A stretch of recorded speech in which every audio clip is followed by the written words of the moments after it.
I'm Margaret Graziano of WORKLiberated. Thank you for joining us today. We're here to talk to Sejal Thakkar. Sejal and I have something in common. We're both from Chicago, and we both moved out west to the Bay Area because we had a dream to do so, and we did it through driving here with members of our family. So that's just a little bit that we have in common.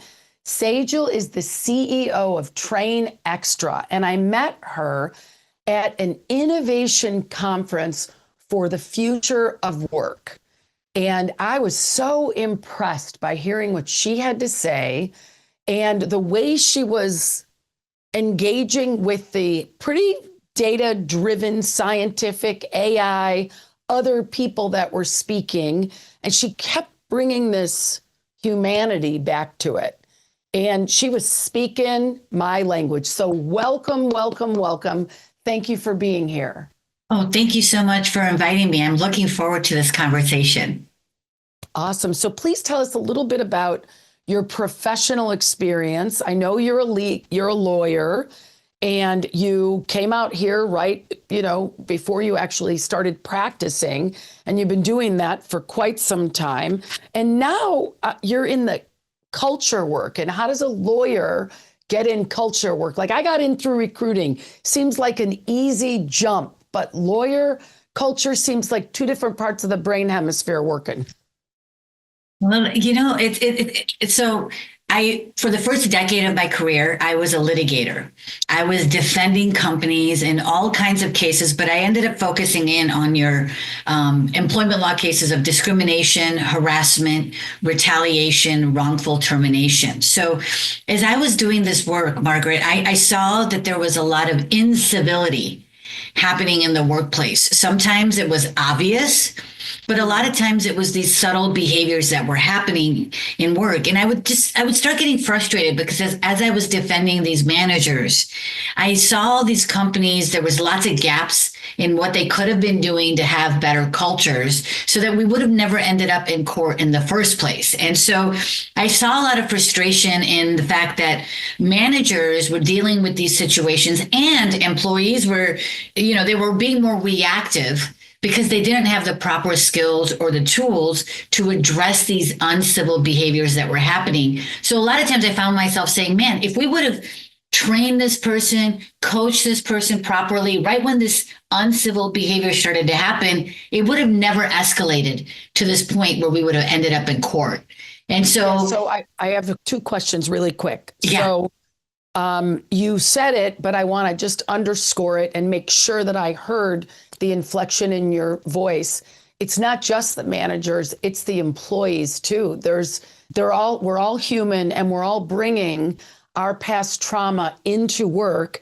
And when stress triggers us, we move into a state of friction. And when we're in a state of friction, we are naughty, naughty, naughty. We're not nice to people. That's right. And that's incivility, which we're going to talk about in a minute. But it's two sides of the coin. It's not always the employer. It's just as often the employee. It takes two to tango. It's a relationship.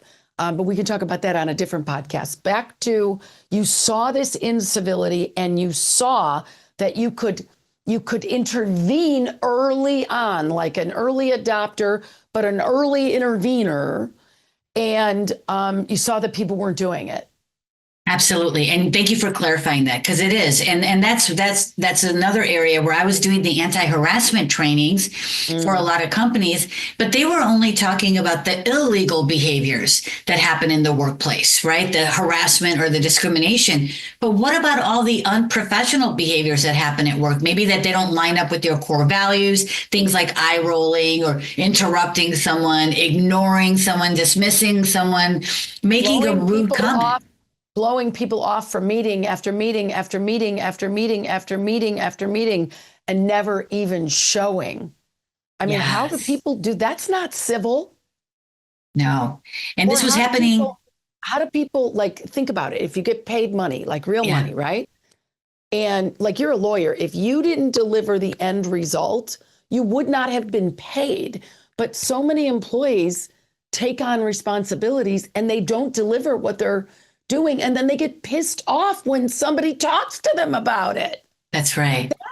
Not civil either. No. Or what happens in a lot of cases too, Margaret, is that people don't address the behavior at all.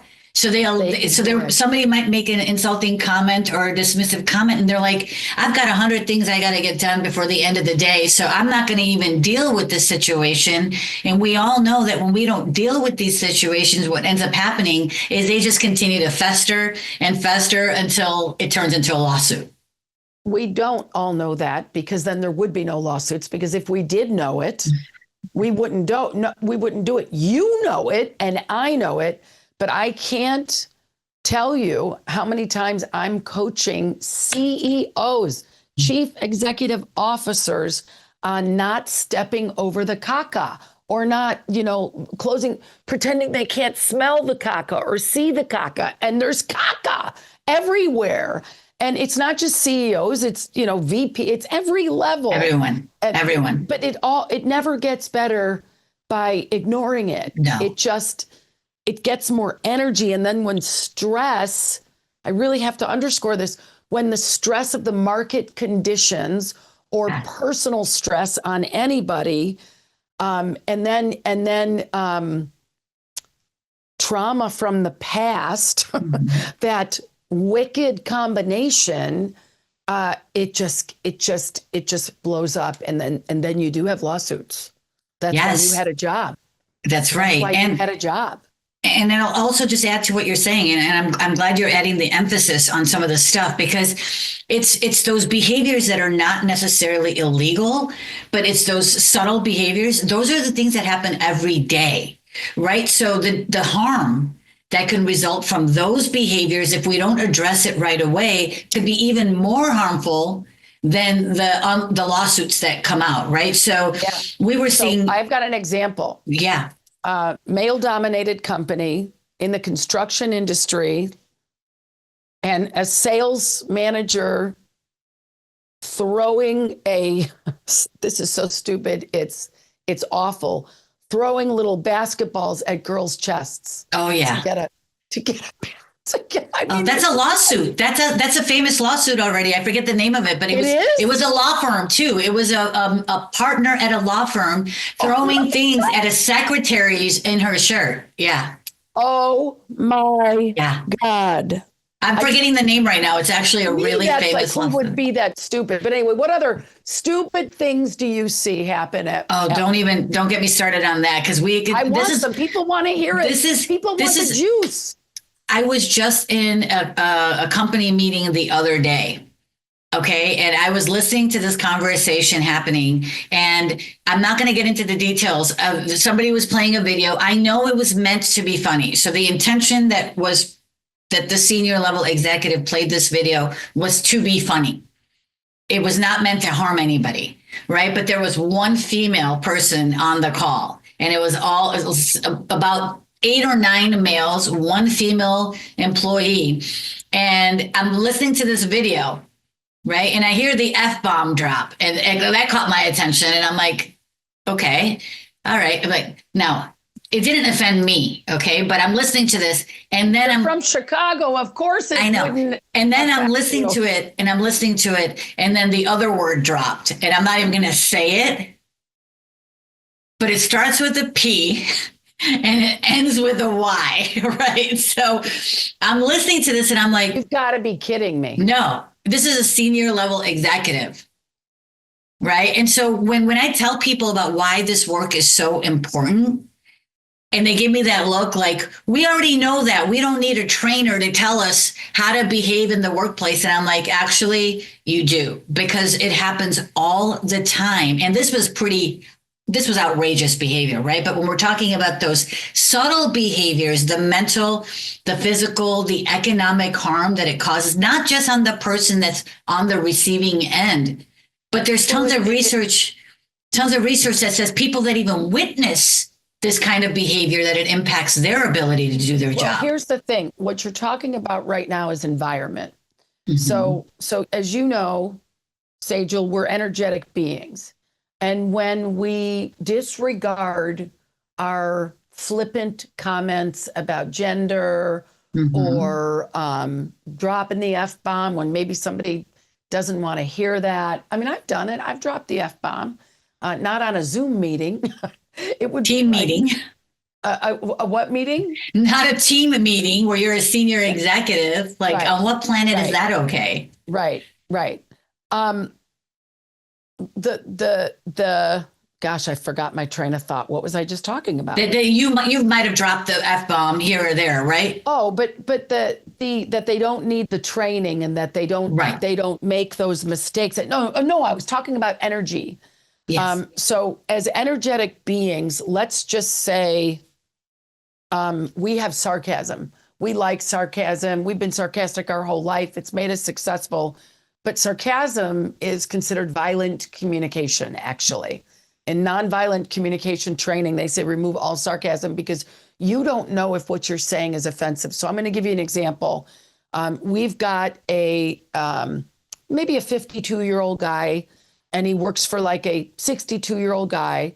Mm-hmm. And there's a lot of women and young men in the office. And the 62-year-old guy has kind of an issue with the 52-year-old guy.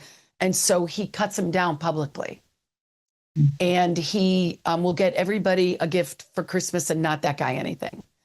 And they have a very tumultuous relationship. But what's happening to the energy around it, to the energy around it is everyone, it's like two parents pretending to be happy, but really, like irreconcilable differences in the beginning. Mm-hmm. But really, it's cantankerous. People can feel that. And so it creates a dip and a constraint in the energy. And then people, even if it's not meant to be hostile, it's heard as hostile because it's one of those kind of liner things. It's on the liner. Like that guy probably felt he was being with his F-bomb. Did you say anything on that call? Well, so I wrote a message to the CEO later on to say, hey, there was a video shown during the team meeting. I personally wasn't offended by the video, but there might have been somebody that was. And then when he asked me what, I said, I didn't watch the video. I just heard it because I was driving at the time. And then he asked me, he's like, well, what about it was offensive to you? And I said, again, it didn't offend me, but here's what potentially could be offensive. And I just put the words in quote. And he's like, oh, I'll deal with it. Right. But the point is that how does somebody get to this level of executive leadership and still think it's okay to do that despite? Because people are always promoted to their highest level of incompetency. And if I wouldn't do that, I just assume no one else would. Right. And so, sometimes there's boys clubs or girls clubs, or in some companies, it's fight to the finish. It's kick ass, take names, and move everybody out of the way. And so in some companies, that's the culture. That's right. And that's the reason why I started doing the work I did, because I'm like, we can prevent a lot of the harm that's happening in these workplaces because it's become normalized.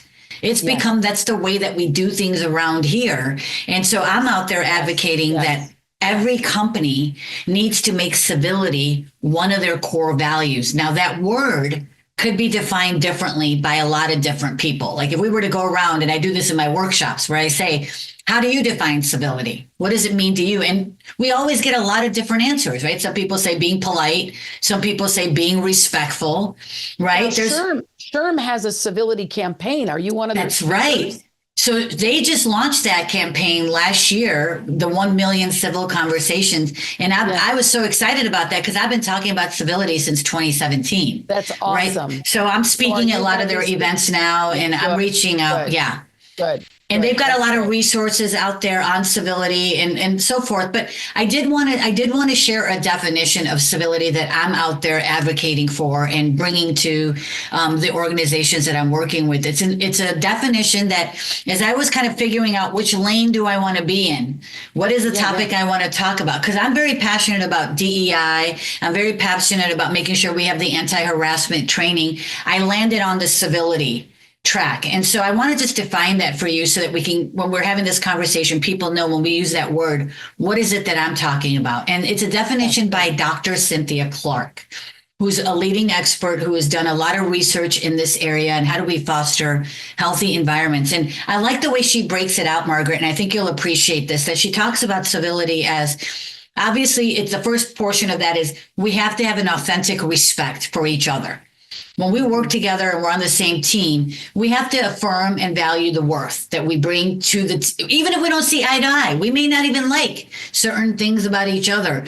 But when we don't see eye to eye, especially, we have to give each other that authentic respect to say, okay, I'm going to make time and be present with you so that we can understand each other's perspective. Where are we coming? We may not agree.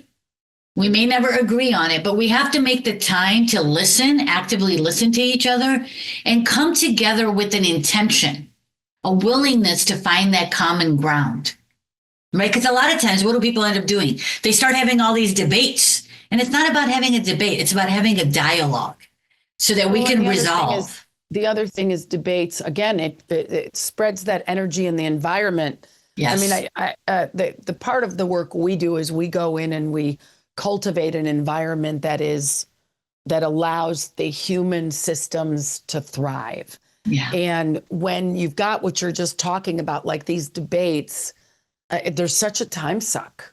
Nobody cares. And they just suck. So what else about civility?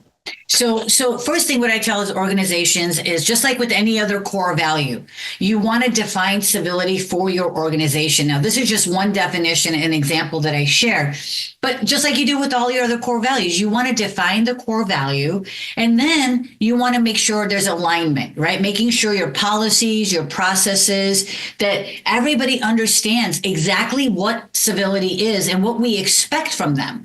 Because a lot of times organizations just expect people to be able to work out these situations on their own. But a lot of times people don't know how to do that. Yeah. We have to train.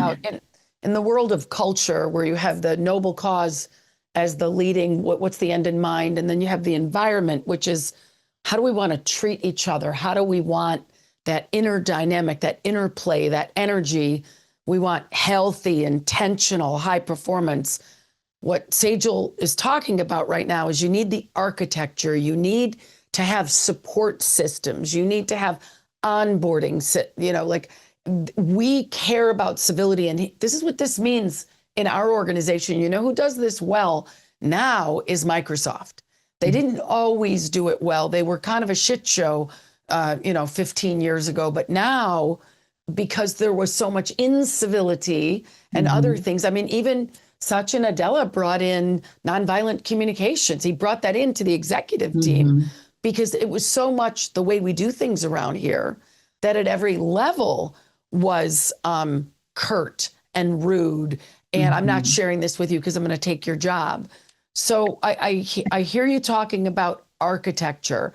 Yeah. So let's look at people love stories. Do you have any stories about a company that didn't have a very healthy environment or didn't have any architecture, and how you helped them in the service of civility? And if you don't have any stories, how would you recommend it? I'll give you a case scenario, one of my clients, and you want me to do that? You like that? You were like, yeah. Okay, good. Okay, so I have to be careful not to out anybody. Okay, so manufacturing, heavy manufacturing, middle America, definitely an old boys club. The VP of sales, general manager, take customers and employees to strip clubs. Boss takes you to a strip club. You're going to say no? Maybe you are, but it's a very clicky, click, click. What else? Extramarital affairs are normal between management and staff. I mean, I'm talking pretty toxic under the... Oh, I could give you stories for days. I mean, I'll tell you some of the examples that I'm seeing right now a lot, right? I have a couple of cases, companies that I'm working with where there's already multi-generational bias issues. So you've got the younger employees that are coming in, and then you've got the older employees, and they don't know how to communicate with each other. There's all these biases going on about, oh, this person doesn't know how to use technology. Some of the companies are having like 5 or 6 different generations working together. They don't know how to resolve conflict or communicate effectively, right? So a lot of times these are the kinds of cases I'm seeing. Gender bias. The last like 2 cases that I've had where I've got called in where there's been, a female in a male dominated environment. And she's, in this one case, it was a startup that's on the You're peninsula. still a lawyer? Are you still a lawyer? I'm still a lawyer. Yeah, I'm still licensed. I don't litigate anymore, but I do consult with clients on some of these cases. Oh my gosh, I have a client for you. Yeah. So I provide consulting, but I won't do litigation. Consulted that. Yeah. I'm going to send them a copy of this video. Yeah. But the point is that regardless of and then the other one I'm seeing a lot of is microaggressions, right? Where you have marginalized groups that are dealing with behaviors that have this underlying bias that's built into it. So again, marginalized groups like, hold on, let me just see if I got this. Sales is the king of the castle, and the marginalized groups are all the women in HR. It could be women in HR. It could be LGBTQ. It could be race, religion, color, sexual. Department. Could you have a bias against a whole department? It's usually directed. It could be at a whole department, but the cases that I've been working on is usually like 1 or 2 people in the group that are not given an opportunity, right? So they're constantly being interrupted. Their ideas. So this one case I just worked on, right? A female employee is giving examples or ideas that's based on research that has data to support her opinions. She'll voice her opinion. She'll either get interrupted or her idea will get dismissed. And then 3 people later, a male employee will say something very similar, an exact same idea as hers, but that idea will be given credence, whereas hers is being dismissed. Right. Yeah, so it's interesting that you give that example, because I have seen and witnessed myself in some of our deep alignment retreats where people will talk over each other. Yeah. And sometimes it happens with women, but what I've seen is some people don't discriminate. They just interrupt everybody. Nobody's as smart as them. Yeah. And in the cases where I see a woman continuing to be interrupted and she doesn't say anything, I coach her right in the meeting that she's gotta, I'll call it out. It out. Like, do you realize that you've tried to give an idea 4 times and none of you guys are listening? I've called it out. Haven't been asked back, but I've called it out. Yeah. And so I like that you brought up that, because what I like to say is we have to call that person in, because if they're doing it to everybody, then that's just rude behavior, right? That's unprofessional to be doing that to everybody. But let's say if they were just doing it to one person, what you did is exactly what I tell people, not calling it out, but we're calling them in. And how do we do that in the right way? So it's not about blaming that person. It's not about shaming them or making them feel bad, because sometimes do you even have to address the person? Can't you just address the situation and say, we're interrupting people, we've got to stop it? That's rude.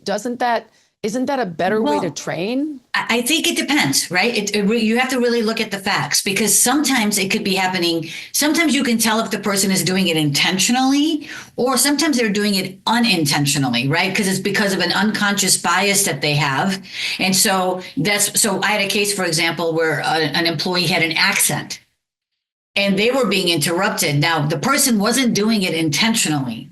They probably just had a bias against this person because they had an accent and they were interrupting them. So we don't want to make them feel bad, but we do want to make them aware of the behavior. And so here's what I'm hearing. If it's the team dynamic, if the team interrupts people, guys, gals, one person that maybe she's just a woman and maybe she's young and 25, and so they interrupt her because they don't think she has anything to say. Yep. But if it's like team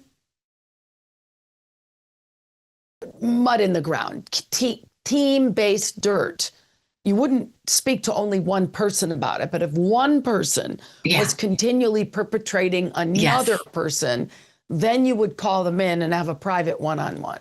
You could do it, and you could do it the way you did it. You could do it in the meeting. It's just a matter of doing it in the right way, right? If we don't know if the person is doing it intentionally or not, the last thing we want to do is judge them or shame them. What we want them to do is make them aware. So the notice is giving them enough information to say, I really value Margaret's opinion. Let's give her an opportunity to finish that thought instead of saying, you're always interrupting everybody. Why don't you let somebody talk? Now that's just going to put the person on the defense, right? Yeah. So they're going to get defensive. So we want to build a team. So that's a lot of the training that I do is giving people the script and the language and how do we do this in a respectful, professional way? Because here's the truth.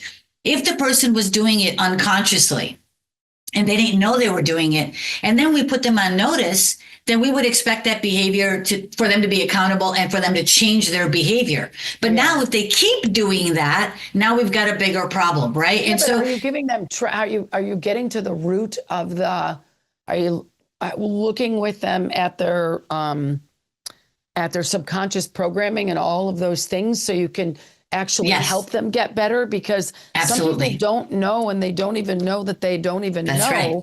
Like, I've seen it a lot, honestly, with like mature gray hair men and less mature college grads, women. It'll be like a father talking to his daughter. You know what I mean? Like it's patronizing, I guess, is what I've seen females do it too, though. I've seen females do it to other females as well. Oh yeah. And it could be and it could be anybody doing it to anybody. Right. And like I just worked on a case with a manager where a female employee, this happened to me, female. When you say case, I think you mean legal case. But well, it wasn't a legal case because there was no lawsuit yet. So the person had filed a complaint against somebody in the organization.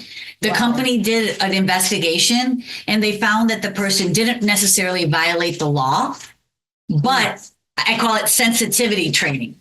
But they engaged in behavior that the company felt was inappropriate or not in line with their core values. Yeah. And when I spoke with this manager, he literally had no idea. He was shocked when I brought up this behavior to him that he's like, I didn't even know this was making her feel that way. Wait a second. Did HR talk to him about the behavior first? HR talked to him about it first. Then but when you talked to him about the impacts that it was happening on her. So nobody had talked to him about the impact of the behavior. That's what I was called in to have this conversation. They can't have that conversation for themselves because he didn't realize that this was going to make her feel this way, because he was like, why didn't you just come talk to me about it? And I'm like, well, she's afraid that you might retaliate against her or you might take some negative action against her. Right. Wow. And again, like you said earlier, a lot of times this is something this person had been doing for a long time. Nobody's ever talked to him about it. So he thinks it's normal to engage in this behavior. But so I know this is a real example, but what was HR and the guy's supervisors thinking when he was behaving this way? They just never noticed it, or they stepped over it, or? A lot of times this is what happens is when the person files a complaint, they're almost made to feel like they're making a big deal out of it, or you're being too sensitive, instead of addressing the root cause of the issue that this person, whether they intend to or not, is impacting this person negatively. So in that case, that it had to go all the way to a formal complaint. Two people told her she was making a big deal out of it, or that she was being too sensitive. Well, see, but this is a deeper sign for me. Yeah. Of that there's a little bit of a rat in the woodpile in the environment, that people are not sniffing this stuff out, or that's right, or being awake and aware to. They're not. We're making people feel like second-class citizens here. I haven't worked in a large company in a long time. I don't know what it's like to be marginalized, but I had lunch yesterday with a woman, a coach, an executive coach. She's from Singapore and she moved to Alabama, and she is Singapore. What did she say? Singaporeese or Singaporean. Mm-hmm. And she was married to like this Irish Catholic guy, and they moved to Alabama, and she said it was awful. And I said, why was it awful? And she said, I was the only Asian for miles. And every time I would open my mouth, people would say, can you say that again? Mm. Can you say that again? And then she said, I speak the Queen's English. There's no way I needed to say that again. But they had unconscious bias towards me. Yeah. And it really impacted her. And when I said, why did you move to the Bay Area? She goes, hello.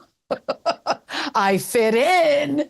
And I thought that was really interesting. See, I wouldn't know what that's like because I'm Italian from Chicago. A lot of people were just like me everywhere I went.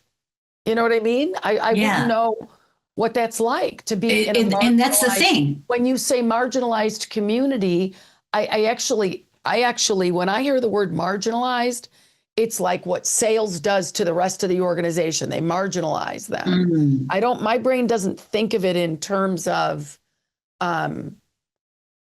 picking on a certain group or picking on people. So it's just interesting. So I'm glad that I sorted that out for myself, because we might have some guests who are sorting that out for themselves. Well, and that's the thing with microaggressions, right? What you're talking about is microaggressions, what she's experiencing. So if you're not part of that marginalized group, you may not even realize why it's harmful. And that's okay. You don't have to understand it. But if somebody is like a bystander, right? If we're in a meeting and we see somebody else being interrupted, we may not understand how much it's harming that person.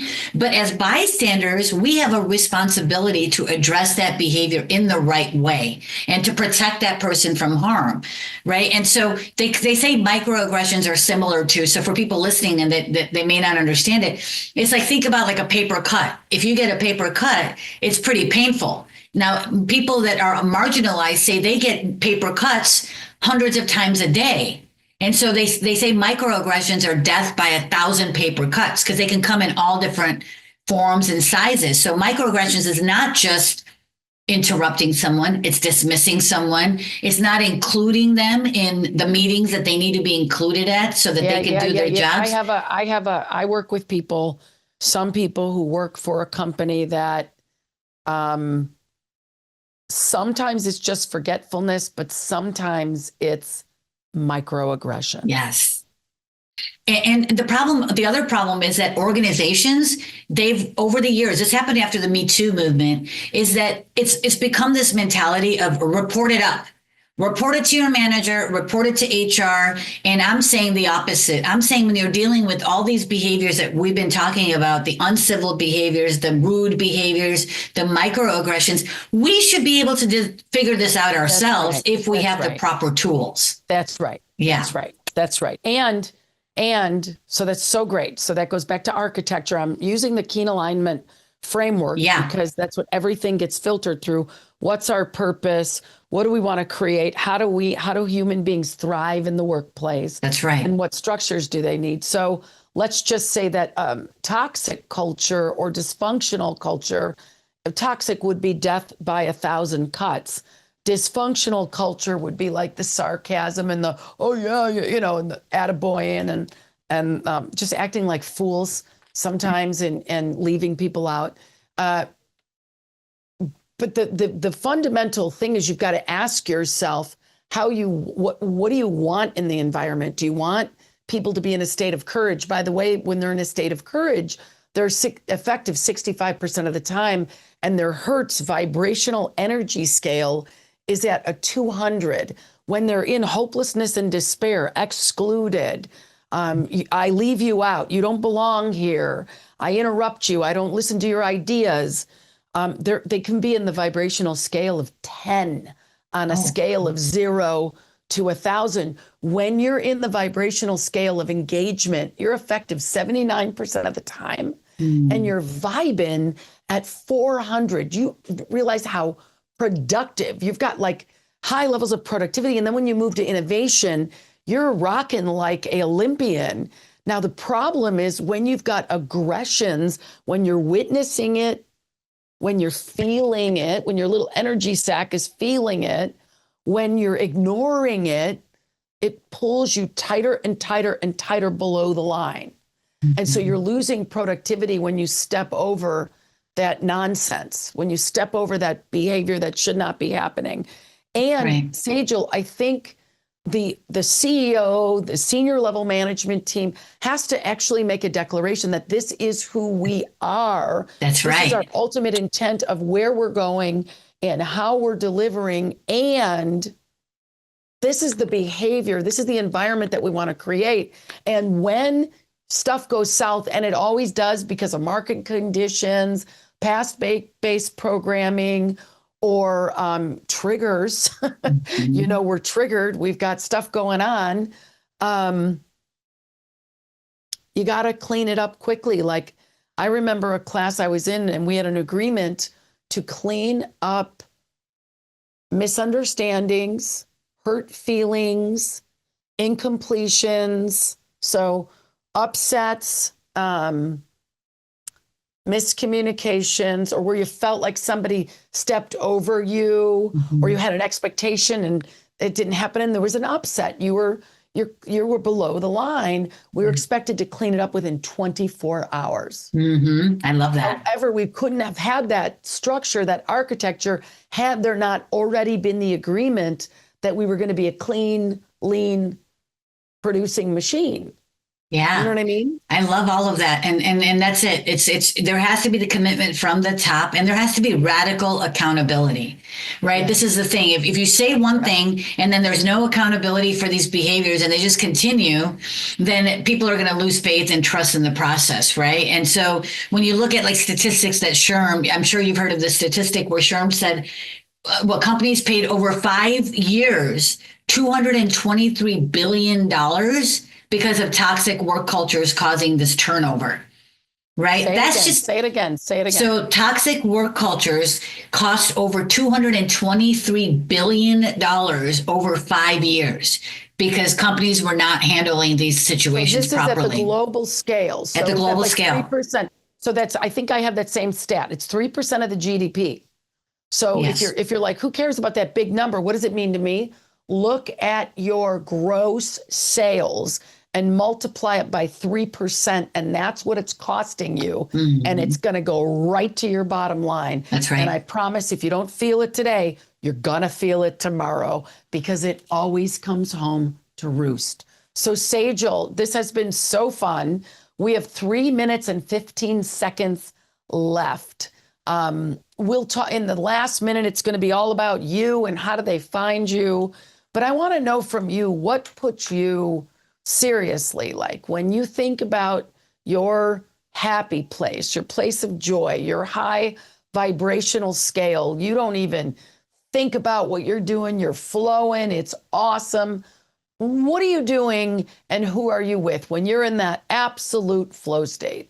Yeah, no, I think we've talked about a lot of different issues right now about how to tackle this uncivil behavior in the workplace. And you could define civility, you can communicate what it means to everybody, but I think training is where I'm at, like where I feel like I can do the best work with organizations, because it's not just a one workshop thing. I could be the best facilitator on the planet and come in and do one workshop. It has to be continuous. We have to make sure that it's sustainable. It starts with training the leadership team, but then it's everybody else too, because training the leadership or training HR isn't enough.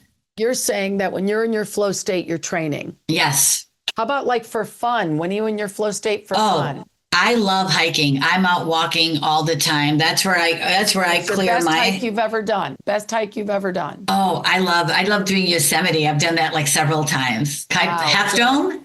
Good. Have you done that yet? The top, the slippery top. Yes. Have you done that yet? How long did it take you to get up there? Oh my, it was a 14-hour hike. We started at like 5 a.m. and by the time we got back, it was like really late, Wow, okay, great. Have you done it?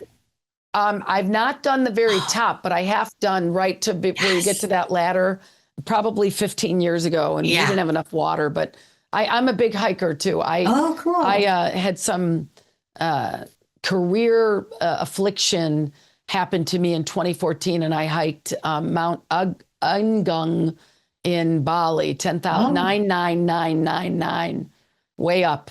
Wow. Way up. Yeah, I can't even believe I did it. I remember the next morning when we were coming down and I'm looking down on the peak and I'm going, what did I do? Okay, so. But you did it. That's what brings you into a state of flow. Yeah. Now I want to know, how do you keep yourself living?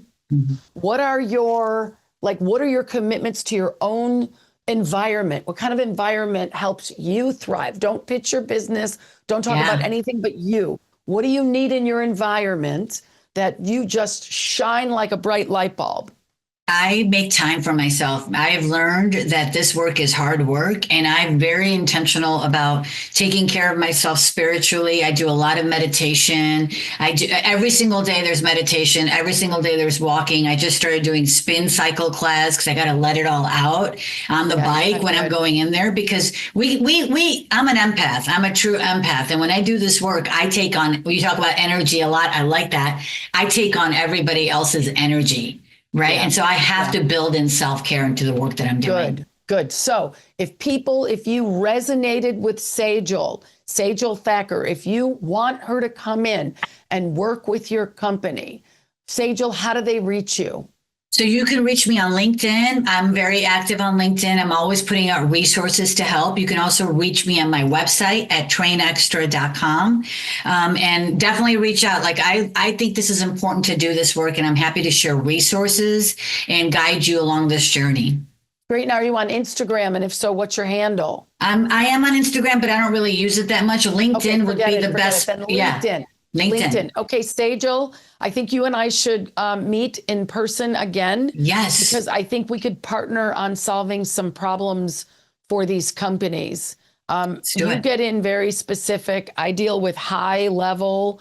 I don't go in and deal with Mary having an issue with Bob or the marginalized communities, but I think there's some partnerships. So thank you so much.